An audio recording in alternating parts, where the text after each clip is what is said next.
கர்த்தருக்குள் பிரியமானவர்களே, August 16 Elon G white அம்மையார் அவர்களுடைய மாரநாதா புத்தகம், பக்கம் 455. இன்றைய தியானத்திற்காக தெரிந்து கொள்ளப்பட்ட தலைப்பானது ஒவ்வொரு நாளும் மீட்பு. வசனம் 1 கொரிந்தியர் 10வது அதிகாரம் 12வது வசனம். தன்னை நிற்கிறவன் என்று எண்ணுகிறவன் விழாதபடிக்கு எச்சரிக்கையா இருக்க கடவன்.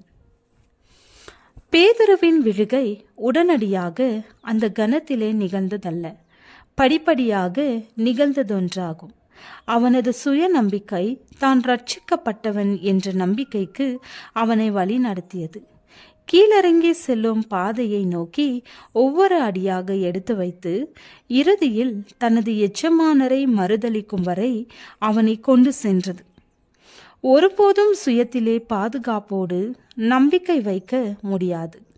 இந்த பக்கத்திலே இருக்கும் பரலோகத்திலே சோதனைக்கு எதிராக பாதுகாப்போடு இருக்கிறோம் என்று எண்ண முடியாது. இரட்சகரை ஏற்றுக்கொள்ளுகிறவர்கள் தங்களது மனம் திரும்புதல் எவ்வளவிற்கு உண்மையானதாக இருந்தாலும் தாங்கள் ரட்சிக்கப்பட்டோம் என்று எண்ணும்படியோ சொல்லும்படியோ ஒருபோதும் கற்றுக் கொடுக்க கூடாது. இது தவறாக வழிநடத்தக்கூடியதாகும். நம்பிக்கையையும் விசுவாசத்தையும் நெஞ்சார பேணத்தக்கதாக ஒவ்வொருவருக்கும் கற்றுக் கொடுக்க வேண்டும். நாம் நம்மை கிறிஸ்துவிற்கு ஒப்பு கொடுத்து அவர் நம்மை ஏற்றுக்கொள்கிறார் என்று அறிந்திருக்கிறதுனால் சோதனை நம்மை எட்டாத நிலையில் நாம் இருப்பதில்லை. பாடுகளை சகிப்பவர்கள் மாத்திரமே ஜீவ கிரீடத்தை பெற்றுக்கொள்ள முடியும். சோதனையை சகிக்கிற மனுஷன் பாக்கியவான், அவன் உத்தமன் என்று விளங்கின பின்பு கர்த்தர் தம்மிடத்தில் அன்பு கூறுகிறவர்களுக்கு வாக்குத்தத்தம் பண்ணின ஜீவ கிரீடத்தை பெறுவான். யாக்கோபு 1வது அதிகாரம் 12வது வசனம். இயேசுவை ஏற்றுக்கொள்ளுகிறவர்களில் தங்களது முதல் நம்பிக்கையிலே நான் ரட்சிக்கப்பட்டிருக்கிறேன் என்று சொல்லுகிறவர்கள் தங்களிடத்திலேயே உறுதியான நம்பிக்கை வைக்கும் ஆபத்தில் இருக்கிறார்கள். இப்படி இருக்க தன்னை நிற்கிறவன் என்று எண்ணுகிறவன் விழாதபடிக்கு எச்சரிக்கையாயிருக்க கடவன். வெளிப்படுத்துதல் 1வது அதிகாரம் வசனம் 10-12.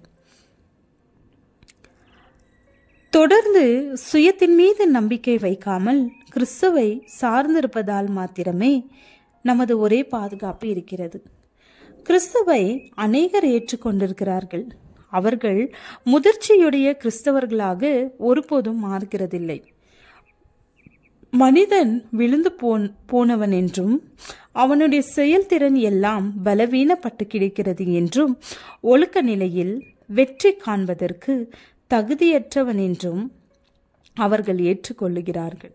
ஆனால் கிறிஸ்து அனைத்து பாரங்களையும் அனைத்து துன்பங்களையும் அனைத்து சுய மறுப்புகளையும் சுமந்து விட்டார் என்றும் அவர் சுமப்பதற்கு அனுமதிக்க அவர்கள் விருப்பத்தோடு இருக்கிறார்கள் என்றும் கூறுகிறார்கள். அவரை விசுவாசித்தால் மட்டும் போதும் என்றும் தாங்கள் தங்களுக்காக செய்ய வேண்டியது எதுவுமே இல்லை என்றும் கூறுகிறார்கள். ஆனால் கிறிஸ்து, ஒருவன் என்னை பின்பற்றி வர விரும்பினால் அவன் தன்னைத்தான் வெறுத்து தன் சிலுவையை எடுத்துக்கொண்டு என்னை பின்பற்ற கடவன் என்றார். நான் ரட்சிக்கப்பட்டேன் என்று கூறுபவர்களாக முன்னேற்றத்திற்கான அனைத்து காரியங்களையும் விட்டுவிட்டு ஒரு திருப்தியான நிலையில் நாம் ஒருபோதும் இளைப்பாறிக் கொண்டிருக்க கூடாது. இந்த கருத்து ஏற்றுக்கொள்ளப்படும் பொழுது விழிப்போடிருத்தல், ஜெபித்தல், மேலான லட்சியங்களை அடைய வேண்டும் என்று ஊக்கத்தோடு முயன்று முன்னேறுதல் ஆகியவைகளுக்கான நோக்கங்கள் இல்லாமல் நிறுத்தப்பட்டு போகின்றன. கிறிஸ்து வரும் வரை தேவ பட்டணத்தின் வாசல்கள் வழியாக பிரவேசிக்கும் வரை பரிசுத்தமாக்கப்பட்ட எந்த நாவும் இப்படிப்பட்ட வார்த்தைகளை பேசுவதை நாம் காண முடியாது. பின்னர் மிகப்பெரிய ஒழுங்கு முறையோடு அந்த நித்திய விடுதலைக்காக தேவனுக்கும் ஆட்டுக்குட்டியானவருக்கும் நாம் மகிமை செலுத்துவோம். ஜெபம்.